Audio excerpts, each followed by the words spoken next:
I'm watching things unfold in Israel and Palestine, and I'm thinking about my life, and I'm thinking about the lives of many people who I know, most people who I know, actually, who really don't know very much about Jewish culture and Jewish people, and have this idea that somehow Israel represents Jewish culture and Jewish people. And so this conflict in Israel and Palestine is a conflict involving Jewish people.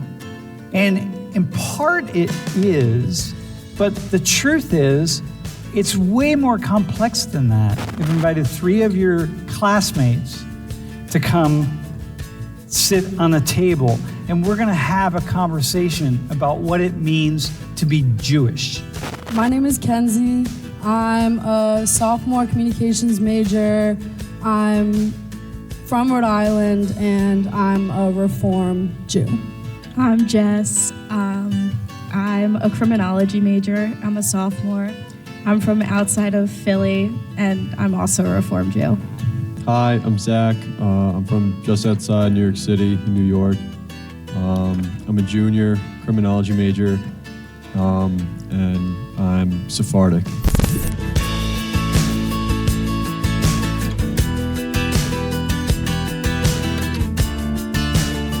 If I came to your homes, how would I know that I'm in a Jewish home? Mezuzah. A mezuzah? Do y'all have mezuzahs on your? So can you explain what that is? This little rectangle thing that goes on doorways in houses, and inside the rectangles it has few most important prayers in Judaism. And it could be different ones, right? Like it's like people choose different ones. And what do you do? So can you explain? Like, do you touch it when you go in your door? I don't personally, but I guess the more like religious you are, like you'll like kiss it before you like walk into the door. It's like all these different ways that we have, different religious groups have of recognizing God, right? And that's one, or recognizing the Spirit. So what else would I notice in your homes? In my house, I have my parents' ketubah, which is basically a kind of like a marriage document. And it's something that's signed when you get married. And usually they're large and beautiful and have lots of artwork incorporated within them. And we have it big, like centered inside of my living room. Like how big? Like on the wall? Yeah, it's like... Oh yeah, that's cool, man. It's really big. Yeah, I've seen it's really these. pretty. The idea is that everybody who's there at the wedding signs off. And it's like really the way in which the community is marrying you, not just a single person. Okay, so that's cool. So like for you, it's just this reminder, and to your parents, right, of their relationship. I wear my Star of David on me. You'll see a bunch of like prayer books, a lot of yarmulkes, which are the Jewish head coverings, sets of candles everywhere. It's not necessarily like a Jewish thing, but I feel like I have a lot of artwork in my home, and my relatives have a lot of different types of artwork in their home, and I feel like that's something that I see constantly when I go into Jewish homes. So like artwork that is specifically Jewish artwork. Sometimes right? specifically Jewish, sometimes just artwork. I don't really know about it, but most people in my family have. I feel like they have a lot of artwork. Like when I go into my grandparents' home, there's artwork everywhere. Yeah. And sometimes like more specific, smaller Jewish art pieces that have been like gifted to us. Pictures from like bar and bat mitzvahs. Yeah. And like just different things like that. Yeah. How about if I met your parents? Is there anything that would tip me off that they're Jewish outside of maybe wearing a Star of David or something? Is there anything? Looking like stereotypical, maybe like my dad has really curly hair, but I don't have curly hair. But also I come from an interfaith family, so my mom was born Catholic, but she actually just converted over the summer. So now she's Jewish. How long was she thinking about converting before she did?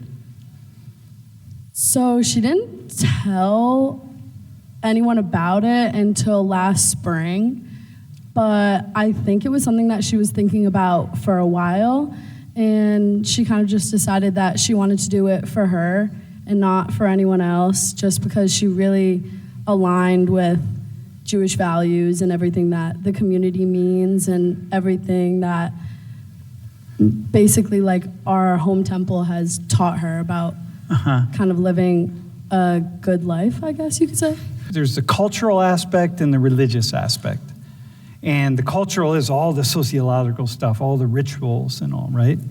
And then for many Orthodox people, there actually goes beyond that, even to a racial context, right? Like many, like especially ultra-Orthodox, have this idea of tracing lineage all the way back to Abraham, you know? So then it gets racial. So there's arguments that being Jewish for them is a racial category. So Judaism it's not a proselytizing religion. Like Jews are never out trying to convert other people to be Jews. So for your mom to convert, how do Jewish people see that? Yeah, so my parents have been married for 25 years, I think. And so she decided to convert 25 years into the marriage after having 2 kids. So some people convert before marriage, before they have kids, because if you were to ask some Orthodox people, I mean, kind of any Jew, depends on how they think, they might not see me as Jewish because my mother isn't Jewish and they follow it through the mother's line. Yep. So for some people, they might not see me as Jewish. Dude, for most Orthodox a lot of people would not. Yeah. Anyone that I've told about my mom converting was over the moon, like happier than happy can be. Yeah. I think just because we were so excited to have somebody new in the community, but also because she had been living, as my rabbi told her, she'd been living a Jewish life for so long. And most of the people you tell are probably Reformed, liberal kind of Jews. Yeah. Got you. Religion versus culture. So if each of the 3 of you could like balance it out, when you say I'm Jewish, how much of that is the religious part? Like, and how much of it are you talking about the cultural part of being Jewish? Or is it 50-50? Zach, start with you. For me, it's more like 50-50. I'm not like, I used to be a lot more religious when I was younger, but now it's more like a culture thing where it's just part of me. Like, I'm a Jew, and that'll be something that's always a part of me. So when you say much more religious when you were younger, what did that look like? That meant like Shabbat dinners every Friday, like temple for every holiday. Like I still celebrate all the holidays, but don't necessarily go to temple as much anymore. I mean, I guess I was more like religious when I was like going through like Hebrew school, but I mean, like after I had my Bat Mitzvah and everything, I feel like that like adds to the religion side of it. So I think it's like 50-50. Kenzie? I would say I'm definitely not 50-50. I am probably like 75 culture, 25 religious, probably. And I also would say that I became more religious after my Bat Mitzvah, but more because of the community that I was able to find after my Bat Mitzvah. And so then it gave it a lot more meaning rather than just going to temple because my parents wanted me to. Okay. And by the way, as a way of clarity here, so Christians, when we're talking about religion versus culture, there is this kind of, Christians, you don't really understand this unless you're part of a really small Christian community in which there's a really unique culture as part of that. You wouldn't get it. Muslims, there's a way in which Islam, the culture can be separated from the religion, or it's a way in which it's the same thing. And then you can you can kind of get a better sense of how it is to be Jewish. Yeah, it's so complex. Hey, so bat mitzvah, bar mitzvah, can you just explain quickly what that is? Zach, why don't you do the bar mitzvah? Bar mitzvah is for boys, bat mitzvah is for girls. Yeah, so for boys, you get bar mitzvah when you're 13. And for me, I did it like a little bit differently. I wore something called tefillin during my bar mitzvah, which are pretty much just like leather straps that go around your arms, they're around your head, and like mezuzahs, they have special prayers inside of them that just makes you feel closer to God. And bar mitzvahs are just a big celebration of you becoming a Jewish man. Yeah, becoming a man. It's like a really critical step into moving out of boyhood. So bat mitzvah is similar, right? You both did it? Yeah, I mean, a bat mitzvah is very similar. A girl can have it, though, at like 12, and it's becoming like a Jewish woman. Is it related to bleeding at all, starting menstruation at all? I mean, it's related to that historically speaking, but is that part of it in Jewish families? Not to my knowledge. So it's because in Islam, because in Islam and in Muslim women will talk about this and have talked about it right here. Like there's a way in which that's a moment when you start deciding whether you're going to be hijabi. Are you going to cover? It's like when you start bleeding, you start your menses, that's when you got to make that decision. So that's why I ask.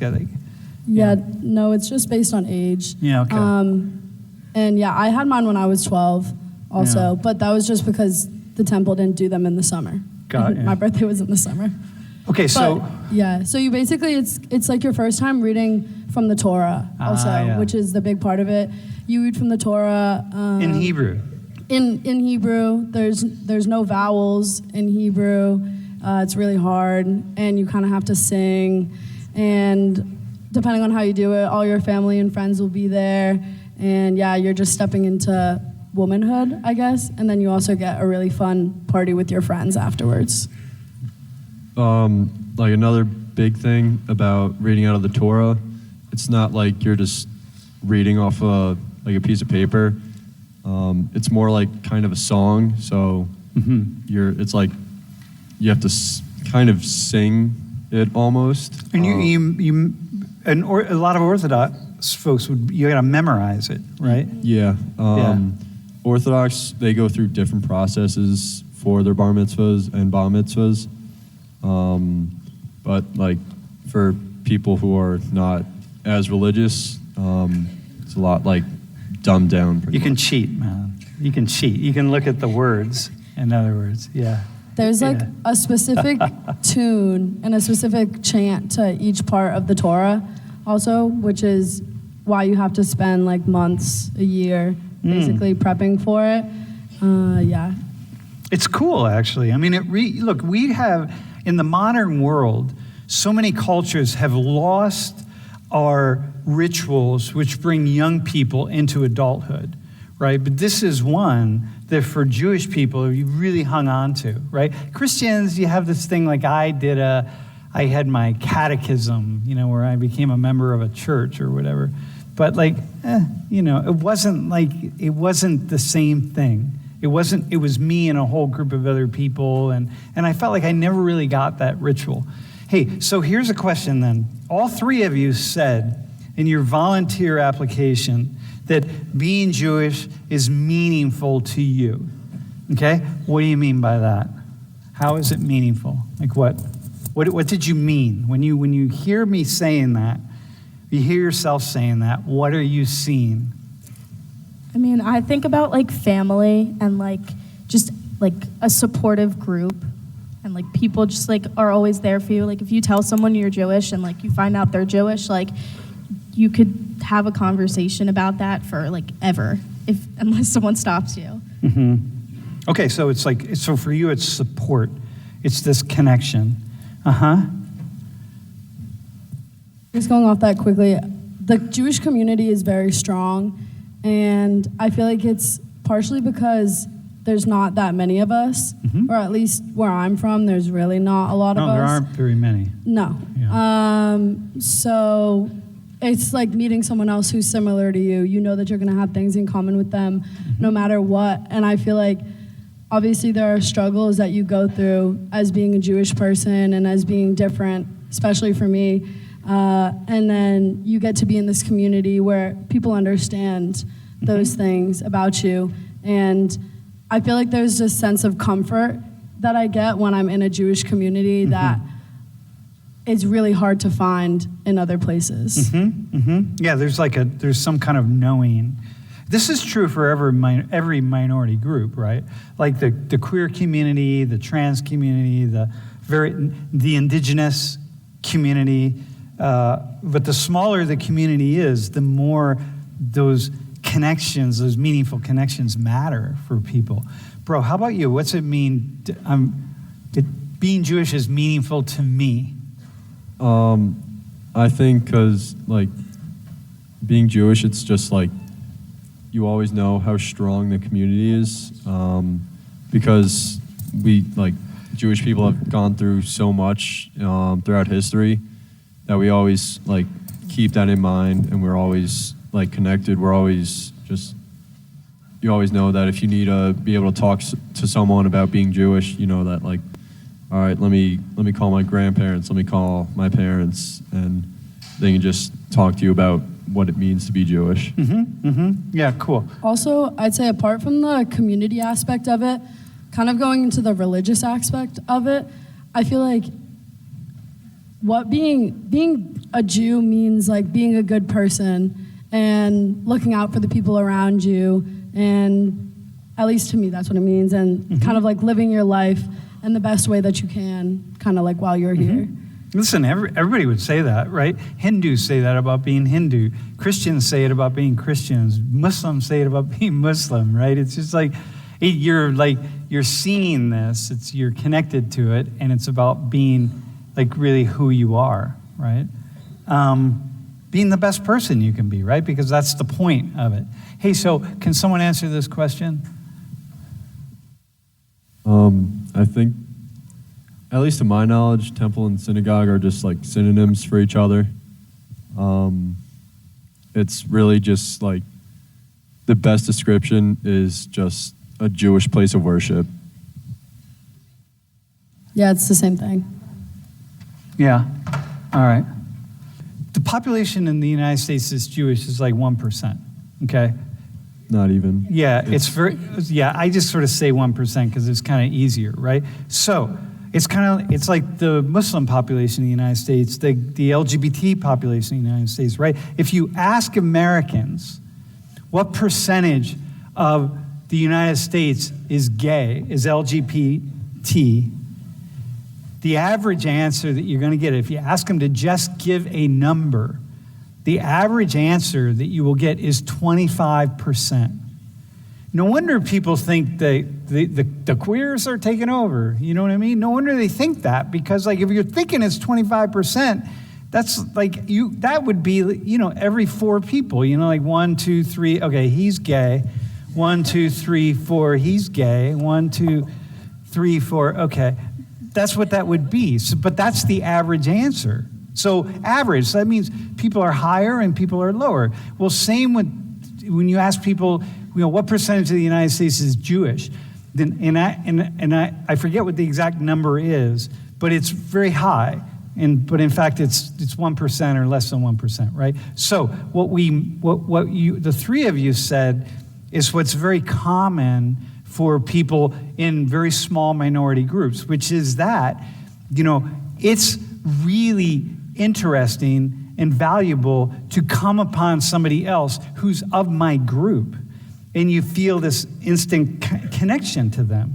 That's the first thing in that, the meaningfulness of that. The second thing is that, like many minoritized groups, Jewish people have endured a 2,000 years of, if we want to go back further, but along many, many centuries of being treated